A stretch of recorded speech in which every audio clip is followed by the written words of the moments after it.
So, my name is Brett Estrade. I'm known as Oodler online, and I'm going to be talking about OpenMP. I've got several talks over the last few years introducing OpenMP to Perl programmers, and I appreciate you being here. Please stop me if you have any questions. So the first thing I wanted to mention is that GCC has supported OpenMP for a very long time. The original main specification, or the most popular initial specification of OpenMP that came out, 2.5, was supported all the way back in GCC 4.2. And I don't remember how many years ago that was, but it was a lot of years ago. And so this just highlights it just basically shows the history of the support at the GCC wiki page. And you can see that GCC is supported, or has supported OpenMP and continues to follow the specifications. So these are some recommended books. I have the book on the left, Using OpenMP Next Step. That is the second part of a two-part book series. The initial one is called, I think it's called Common Core OpenMP, not to be confused with another Common Core thing. But it basically just goes over the general aspects and basic constructs of OpenMP. This other one, I don't have it, and I think it probably would be beneficial to have. I probably will get it after this so I can further develop my skills and knowledge with offloading using GPUs with OpenMP. But it's the authors are, for both books, are intimately involved in the OpenMP community, specification, and compiler implementations. So for the talk, I'm going to only be showing C examples because that's all the modules that I've written support. And we're going to be assuming OpenMP specification 4.5. So that means any GCC 5 or greater, which I think that's pretty easy to come by. As far as I know, the systems that I work on day to day, the only, I think CentOS 7 is still on 4.8 maybe, or not still, but it's kind of frozen. But basically, if you're using any kind of up-to-date Linux distribution, you're going to be getting GCC 5 or greater. So you're going to be you have access, at least for C, to the OpenMP specification support just natively without doing anything. There is wider support for OpenMP on commercial compilers. I'm not going to list them all, but generally speaking, it's efficacious, at least for us, to spend most of our time just on GCC. I don't know what the numbers are. I know it's not 100% of Perl binaries distributed out in the world are compiled with GCC, but I would venture to guess at least 99% of them are. So the way that the modules work, especially inline C, it uses the same compiler that Perl was compiled with. And so all of these examples were run and written and tested with GCC. If there are people who are using Perl with a different compiler, say the Intel compiler or Portland Group or NAG is one of them, there's a lot of commercial compilers. Clang is also one that probably on FreeBSD, the Perls are compiled with Clang. I am not aware of I know that Clang supports OpenMP, and I assume that they're at least as up to date as GCC, but I haven't ever played around with it. So the current state of Perl options, the first thing I want to mention is that when I started this whole thing, yes sir? Anyone that is installed Perl by source on a Mac is using Clang and not using GCC. That's a good point. So that 99% is all of the Mac. Okay, that's a good point. Except for reason. Yeah, and you could, I don't know what version of it is. That is. Its whole version probably is built with. That is something I definitely need to revise and look into, because I'm running an old Mac. I'm not. I mean, this thing, I think it's running I don't know. It's from, this Mac I'm running is from 2013. I'm not actually even running the examples on the Mac. I'm running them on a Linux cluster. So, but yeah, thanks, Walt. That's a good point, that I should look a little more into Clang.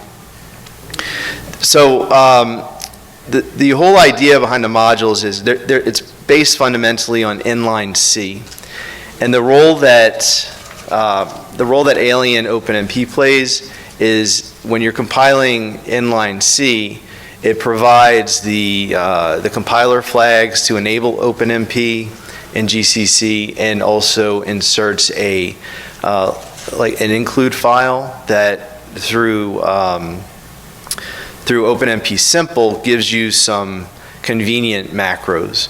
So at this point in the game, we're not even talking about integrating OpenMP deeply into any of the Perl internals. At this point, it's basically a glorified wrapper around inline C programs that have OpenMP in them, and it provides some conveniences.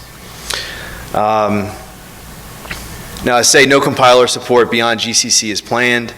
I ask, is there demand? Walt, you brought up Clang. I think that's a significant thing to look into, so I will do that. Okay, so I'm not sure how, I guess you can see that pretty well. This is a typical example of including inline C code with OpenMP directives into a Perl program. It's using OpenMP Simple, which works with inline, and now inline has a parameter that you can specify called width, and you can actually offload it to the to a module that implements this include subroutine that's called automatically, and then that gives inline C the things that it needs to compile your C code with OpenMP. So like the -f OpenMP flag, and then I've added an include file that includes some macros and some convenience functions. And in the C code below, the first line there, that is a macro that is querying the environment, and in this case, it's querying the environment for OMP _ num _ threads.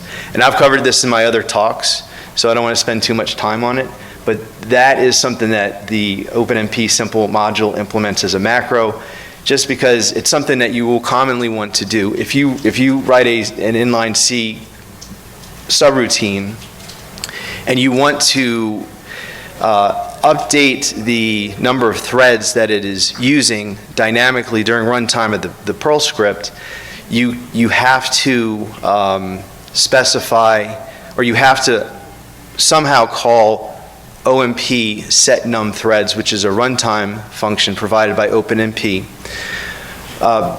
explicitly, because when you're running with inline C, your C code gets compiled, it essentially creates a shared library. That gets loaded when the Perl program starts running. And the way that OpenMP runtime works is it only ever queries for that environmental variable at the start of the program. So if you're running just a standalone executable that was written in pure C, you can set dynamically the number of threads in your environment, and then it's going to be that number of threads for the lifetime of that binary. But when we're running with Perl, we're going to be wanting to call that subroutine many times potentially, and we want the flexibility to be able to adjust the number of threads it's using. And the OpenMP way to do that, generally speaking, is by setting the environmental variable. And that's the role that OpenMP environment plays. OpenMP environment is simply a convenient accessor or setter or getter for your environment. So %env, the env hash that's available. And so, but the rest of the subroutine is just regular C and OpenMP directives.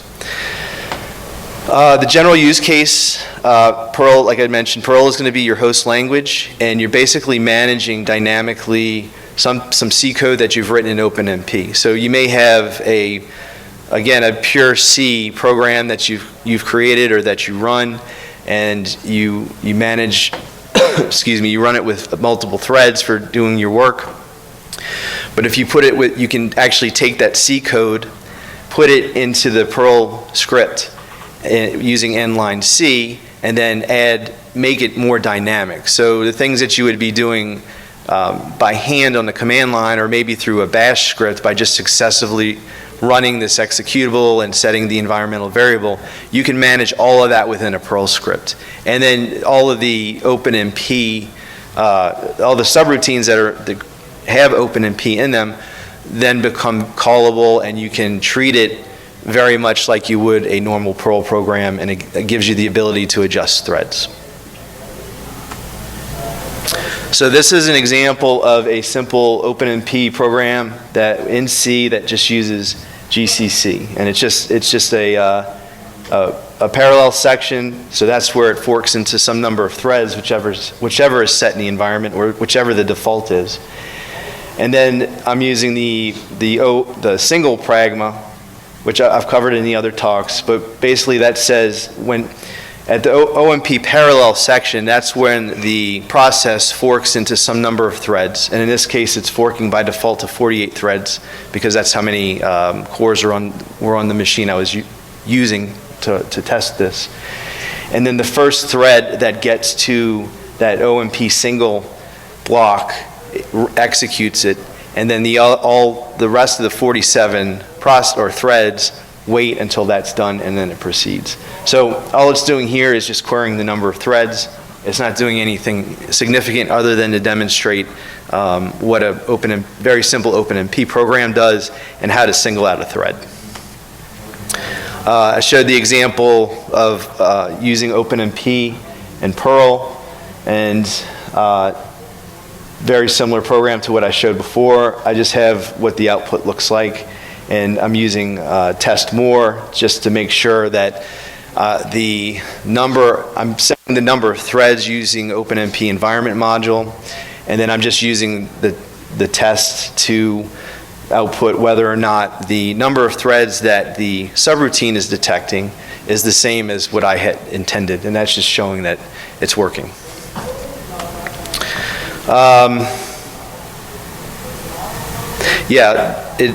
If you're interested in this, definitely go look at the other talks. I have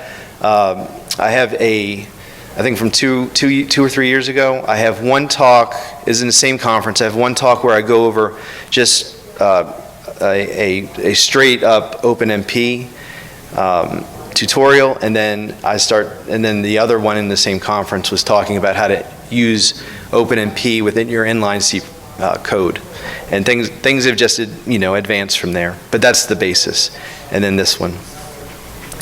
We'll recap the OpenMP model. It assumes a single shared memory machine, and it's got multiple cores. I mean, nowadays 4 cores is chump change, but all of the user cores, they have access to ultimately the same memory.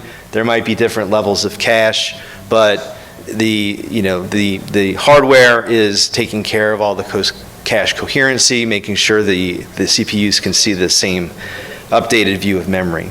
But this is what we're working on. We're not working over the internet, or not the internet, but we're not working over a network. That would be MPI. This is all within the same global memory. And this is just kind of a picture of what it looks like.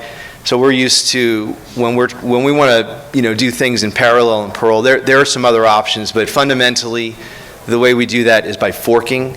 And when you fork within Perl, you're creating an additional like a high-level operating system process that is Perl. So you fork a Perl script 4 times, and you've got 5 Perl interpreters running.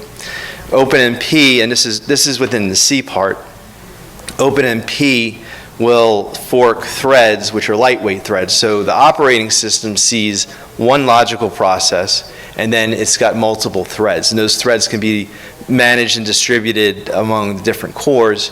The key difference is it doesn't incur the same overhead that an actual OS thread will, and it all has the view of the same memory.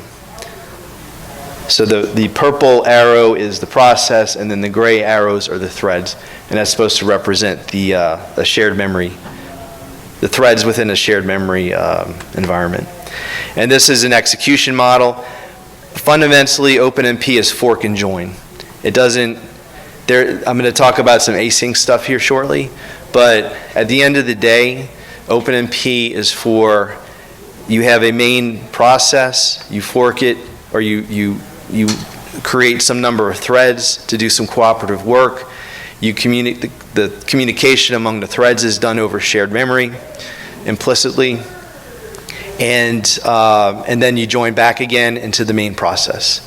And there are various ways where you can do sub threads. So you can have a situation like this, and then you can have another thread that creates additional threads within that, and then you can use OpenMP's directives to manage what memory can be private within a thread and what is going to be shared and that sort of thing. So it's very basic multi-threading. But Yes. it can be more complicated than that. Absolutely. You can fork to multiple compute cores as well. Yes. So you can do both. You can do threading and multiple cores, like multiple boxes at the same time. Yes. And it's all, and it's nice because it's handling all the ugliness for you. So Exactly. it all looks the same. And underneath, I know GCC uses p-threads. University of Houston had, they called it Open, I think it's still around, OpenUH. That was an AMD, Open64, maybe that's where it came from. But that uses p-threads underneath. And so what ends up happening is the compiler will run into these directives within the source code, and then it just generates the p-threads or whatever is implementing it. I think IBM's compilers use whatever their threading library is. But in general, you can think of it as it automatically is doing all the p-thread nastiness that gets complicated. So it's not, obviously if you wanted to do something very like dynamic and crazy, you would want to drop down the p-threads, but OpenMP was originally created just to be simple. It was targeting domain scientists who they're good programmers. They can program their domain well, but they don't want to. They shouldn't have to fuss around with generally understanding all the ins and outs of multi-threading programming. So, but we can use it also. I think that would very much apply to us. So a little bit about variables. Variables can be shared among threads. They can be private within threads. You can modify, you can adjust how things are initialized. So you can say, you can have a private variable that is private to each thread, but you can make sure that it's initialized. You can guarantee it's initialized to a specific value. They're all the same value when they start. If you don't, one of the tricks, you still get the dangers of shared memory programming. If you don't initialize your variable and you read it first and actually use the value, then you're basically just getting whatever's set in the memory at the time. So that part of the OpenMP specification is not firm. Some compilers will initialize it to 0. Some will they'll just give you whatever's in that memory address. So this is an example from last time of work sharing. All it is how it's an example, a pure C example of how you would create threads to operate over a for loop. So each iteration or chunks of iterations are getting assigned to each thread. And there's a lot you can do with the work sharing. You can do aggregation, so you can specify variables that are ultimately become the average or max or min among all of the iterations. And then there are things you can do for multi-nested. For some loops, multi-nested loops, it can actually collapse it. So if you have, an IJK, 3-time nested loop, and whatever you're doing is safe, you can tell the OpenMP runtime, okay, I want to collapse it. So essentially, it just becomes a single loop. And that gives you some efficiencies for memory access. Atomicity, this should be atomicity and synchronization, but actually no, just atomicity. So OpenMP provides an atomic pragma, which it allows a team of threads to update the same variable, the same shared variable, but to do it in a serialized way. So it's not, you're not having threads overstep and potentially corrupt the address. The other thing you can do is you can have larger sections called OpenMP critical. And what you can do with that is you can actually name them and then create a pipeline effect where you have multiple threads working over multiple ordered critical sections, and then as one finishes, it will go on to the next, and then the next thread line will start in this pipeline. And so you can actually create a pretty efficient, if you have enough iterations and enough work balance, you can create a really nice efficient pipeline effect with multiple threads, even though you have critical sections. So they can all be working on different critical sections at a time. Okay, this is the big thing I wanted to talk about, is asynchronous tasking. And so, again, this has been available since OpenMP 3.0, which is GCC 4.4. So what this allows you to break in some way from the threading, the fixed threading model or the work sharing model that you have with loops.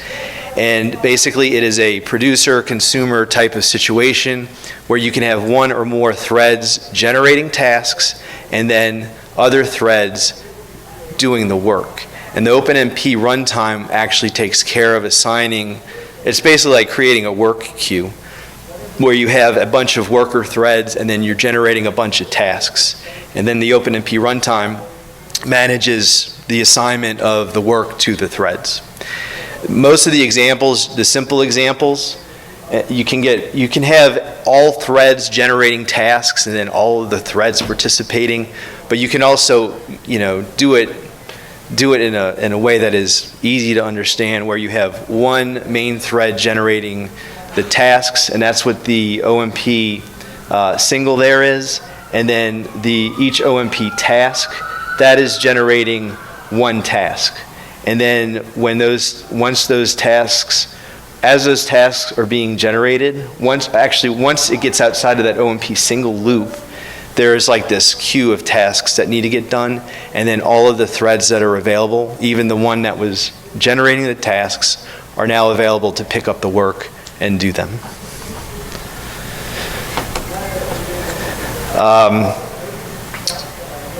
Let's see. There is a synchronization. It's called task wait. And so if you're generating a bunch of tasks, then you can within the task. Do I have an example? Oh yeah. Okay. This is an example of doing a task wait. So within the OMP single, where you have one thread creating a bunch of tasks, you can actually define a point within that task generation that creates a synchronization point or a barrier among the tasks that you're generating.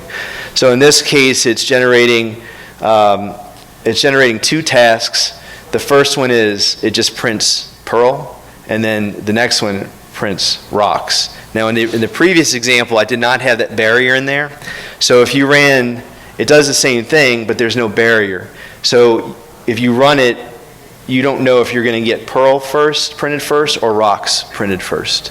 And so that's what this output here shows, is that the first one says Perl rocks, and then the next one, it says rocks not Perl. Or I guess, however you want to read that. But in any case, there's no ordering imposed among the tasks. And then so this example with task wait will establish some sort of ordering among tasks. And then this is like the template of all the options that are available with OMP task. The private, first variable, and default, those are basically your memory sharing policies. So you can create a list of private variables per task. First private is you want to initialize all of the private variables to a specific, within the task that you're generating, to a specific value, and then within the task it'll use that privately. Default just says if you want to share, if you don't want to have to, if you know you're doing a lot of private or shared, you can specify default. Well, if you're doing a lot of private stuff, so you can basically the default sharing policy you can change with that. The if is you can you can conditionally create a task. So this scalar logical expression, that's just something that evaluates to true or false. And if it evaluates to true, the thread that is generating the task will generate the task. If it evaluates to false, then it will not. Final is you can specify, and this is for optimization reasons, you can specify that the task being generated based on the condition is the final task. And so the scheduler within the OpenMP runtime can optimize the assignment of the threads and however it does a little more efficiently. Mergeable says that if the task being generated has that attribute, then the OpenMP runtime can do some further optimizations where it can actually merge the tasks potentially on the same thread just to get some more efficiency. In other words, these tasks can run together or at the exact same time on the same thread. Well, not exact same time, but they can run on the same thread without having to worry about any memory conflicts that you have. Priority is priority. And then untied, I don't know what it is because I did not look it up. And then the only environmental variable available to affect the task generation and execution is OMP max task priority. So I guess that allows you to have a maximum schedule priority for the work. Okay. Is that just a numeric? Yes, okay. It's just an integer. And an OpenMP environment does provide access to that. This is just another example with Perl using OpenMP simple and OpenMP environment. And I just wanted to point out that there I'm using that macro that comes with OpenMP simple that reads the environmental variable set by OpenMP environment, OMP num threads. To adjust however, right here it's iterating from 1 to 16 threads. One thing I did want to point out is the output is a little wonky because when it's just one processor, and I almost changed this to 2 so it looked fine, but it was a good example of if you're running with one thread, that's the thread that's executing the task, then there's going to be some delays. Obviously it's become serial. And then the way that I'm iterating over it is just causing some timing issues with the output. And so I felt like that was showing that it was working, I guess. But in any case, just generating some tasks, saying Perl rocks, which it does. And it's even cooler with OpenMP. Okay, any questions about that? We'll move on to affinity. Okay, so affinity it refers to you're telling the operating system that you want specific threads to run on specific cores. Maybe on the same core, you want a group of threads to run on the same core, or at least cores that are close to each other, so that you're not, on modern architectures, you're not creating unnecessary communication through all the different levels of cache. So if you're doing something that is very data intensive and benefits from data locality, meaning that each execution is going to be using data that is very close or the same as the previous thread, or you've got a group of them that are all working on the same chunk of data, you want all of those threads executing on the same core, the same CPU socket that have direct access to that memory, rather than having some on one socket and another on, some on a different socket across all 3 or more layers of cache, and that's just going to kick in the cache coherency protocol and introduce some unnecessary overhead. So the environmental variable that you would set is OMP proc bind, and it can be true or close. That's not closed, that's close as in near. And so what that says, that affects the task execution policy. If your kernel is compiled, your Linux kernel is compiled with NUMA support, which I found out that most of them are not, like the stock Ubuntu, you have to actually recompile the kernel. But in any case, assuming your operating system is supporting NUMA, with NUMA CTL, I think, is the command line for the library that actually deals with that with the operating system. Anyway, you set it to true or close, which means near. So that says all the tasks that they're going to, the scheduler, the runtime scheduler for OpenMP is aware of the CPU layout, the memory layout, and it does its best to run everything as close together as possible. Master is wherever, that says it's a little more flexible. It tells the runtime that wherever the master thread, so thread 0 or the main process, is executing at the time of the thread generation, that's where most of the, if not all of the tasks should be executed. Spread is a policy that says just spread it out across all of the CPUs and cores.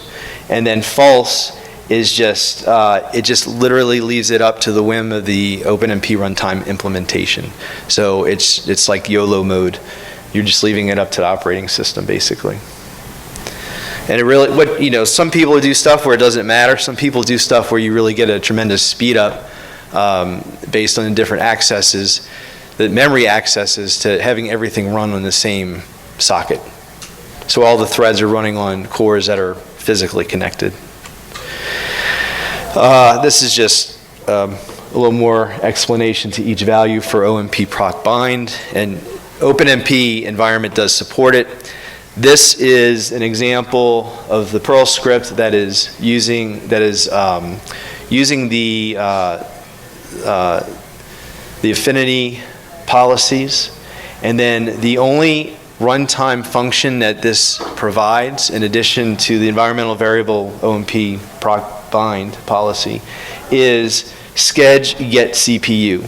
So when you're running within a thread, you can ask, you can query and say, what thread number is this? So when a thread is generated, it gets an ID from 0 to however many number of threads you're using -1.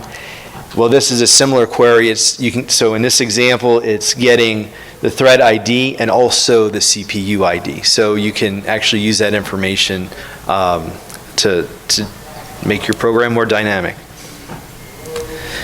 Will that tell you a GPU if you're using a GPU or no? No, this is strictly CPU. Okay. Yeah. Oh, I wanted to mention, we're running into lunch. I will not be offended if you want to get up. I see some folks going. No problem. Okay, so the next thing I want to talk about is SIMD, which is single instruction, multiple data.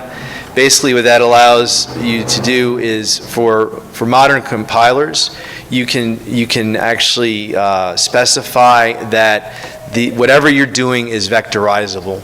And basically what that means is that you can have a single instruction working on multiple pieces of, say, the same array at the same time, and that provides for some compiler optimizations.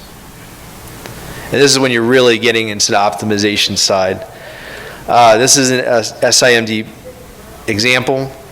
It's really just iterating over an array, and it's doing some calculation with the result, adding up some element of the array, multiplying it by, I guess here it's some vector length, and I guess that in this example I found this example. So whatever the vector length is, whatever the compiler is able to support based on the CPU for max efficiency, that's what that is. So that's saying basically do all 4 of these iterations on the same thread at the same time using the CPU's SIMD capabilities. And so you're essentially taking what was a 4 iteration inner loop or inner thing to do, and turning it into a single operation where the CPU is able to just do it all at one time using its capabilities.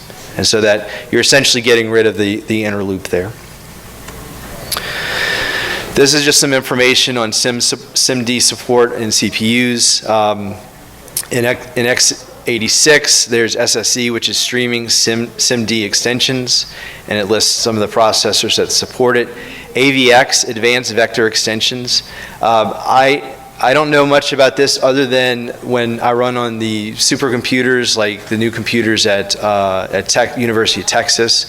When we're compiling our code, we had to adjust, and we used Intel C compiler and Fortran compilers, but we actually had to specify, we changed our SSE flag to AVX flag. I don't know much more about it other than to say we're using AVX 512, and they've got like some pretty screaming CPUs over there. ARM, I just listed this just for information. I don't know anything about it, but Neon is ARM's SIMD architecture. So I'm sure some of y'all know a lot more than I do about it. But in terms of GCC support, SIMD support gets turned on when you use the -F OpenMP flag. Okay, heterogeneous architectures, so like GPUs. I created these examples for the talk, and they're very simple examples. I was not able to run it anywhere, and it turns out the setup is actually pretty complicated because you have to install some CUDA libraries so that GCC can actually support the offloading, because it offloads it to the libraries and utilities that NVIDIA or CUDA provides. And again, y'all probably know a lot more about this than I do. But what this here is saying is you use the OpenMP target pragma, and then you use the map directive or the map attribute to say which variables you're going to be either putting on to the GPU or to whatever the external accelerator is, and then getting it back. And so my understanding of this example is you're doing your computation, but you're getting the value, you're doing this on the GPU, and then when it's finished executing, it is telling the OpenMP runtime to fetch it from. So it's telling the OpenMP runtime to put it on the GPU, do this on the GPU through its integration with CUDA, and then get the value back. And so it's handling all of that stuff for you. And this is obviously a contrived example, but it was the simplest one I could find. So compiling for GPUs, it requires the use of the target directive, and it requires, like I mentioned, external support. So for GCC, everything I could find was you need to install the CUDA libraries, and then it gets enabled with the FOpenMP flag also, just like the SIMD stuff does. This is a lot of information. I'm not going to read through it all, but essentially it describes how OpenMP GCC integrates with the CUDA tool set or the stack. There's, I've never programmed in CUDA, but there's something called PTX, which is it's GPU machine code, and it is, or I guess it's architecture independent and serves as an intermediate representation. So it's, I don't have any examples of that, but just like the GCC will take the OpenMP directives and basically create, C code with P threads in it, it'll do the same kind of source-to-source transformation here, where it turns it into this PTX intermediate representation, and then it uses a utility that CUDA provides that will turn it into something that can run on the GPU.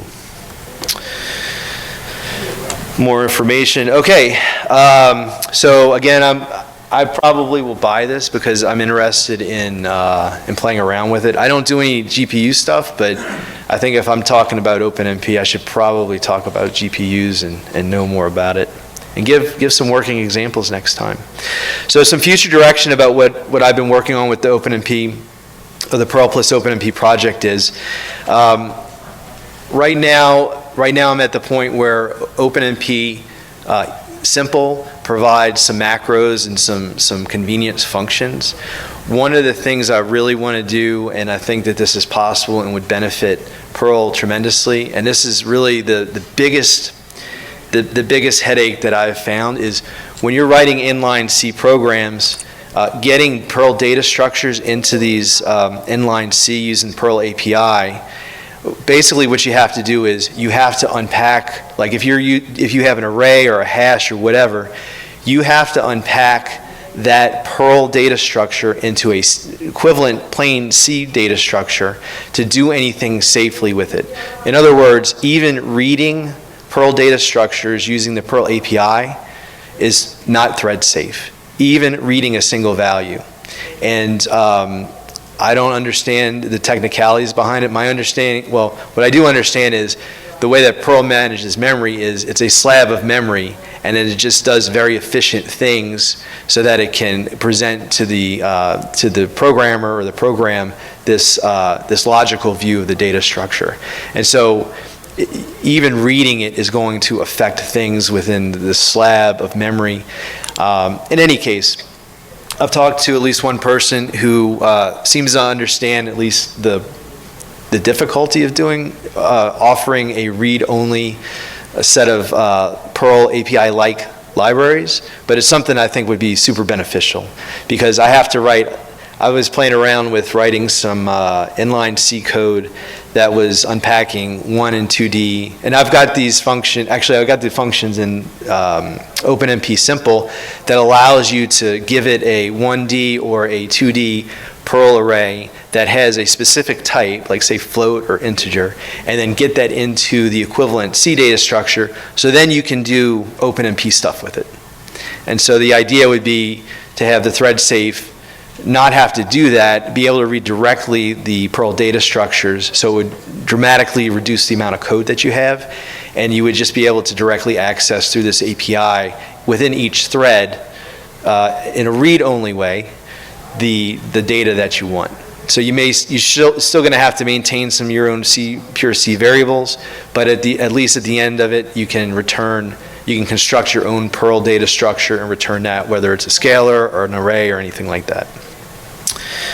I don't know if read-write is really in the cards, but definitely, I think we should definitely have read-only. I think that would be super helpful. I would really like to do OpenMP Fortran, Perl plus OpenMP Fortran, but there's no inline Fortran module, even though ChatGPT thinks there is. It disappointed me greatly when I saw that. I got excited. Ask it to write it. I could ask it, that's right.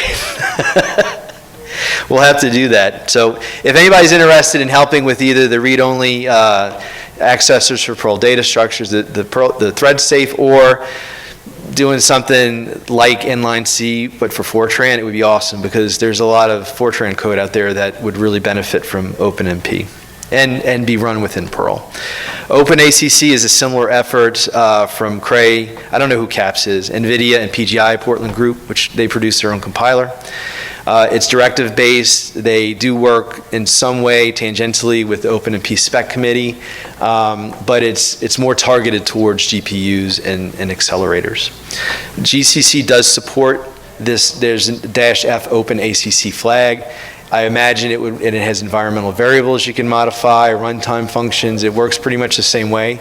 I just don't have a reason to get into it, but I would be happy if somebody was interested in doing it to contribute that. Of course, if somebody was interested in sponsoring the work, I'd be happy to do that as well. And so the project, I'm going to announce here that with the science track and the different committees in the Perl community organization, I've been talking to Will Braswell. I think that we're pretty set on creating an HPC committee that's going to be focusing on this kind of stuff. So more details will be announced, I guess, over the next couple of months. But yeah, it's exciting, and some people are using this and getting good feedback. So, and that is all I have. I do want to mention some of these people. Binary.net has in part sponsored my trip here, so I appreciate them. AdCirc Live is I don't know if you saw my ASGS talk, but it's something that a SAS that I'm working with Jason on, and then yeah. So, thank you. Any questions? Yes, sir. I don't know how good it is, but there's an inline F2003. I saw that, and then there was no reason. Oh, the question was that there is an inline. Was it F2003? F2003? I will definitely look into that. I did see that, but it didn't. I really just want like inline, like as nice as inline C is. So I looked at it and I saw it and I was just being lazy, I guess. So I didn't disqualify it for any good reason, but I will definitely take a look into it. You're interested in Fortran 99 or? I'm interested in supporting all the way back to 90, Fortran 90. Yeah. But I mean, I imagine that if there was something that supported 99, it wouldn't be too difficult to, make that backward compatible. Okay. Thank you very much.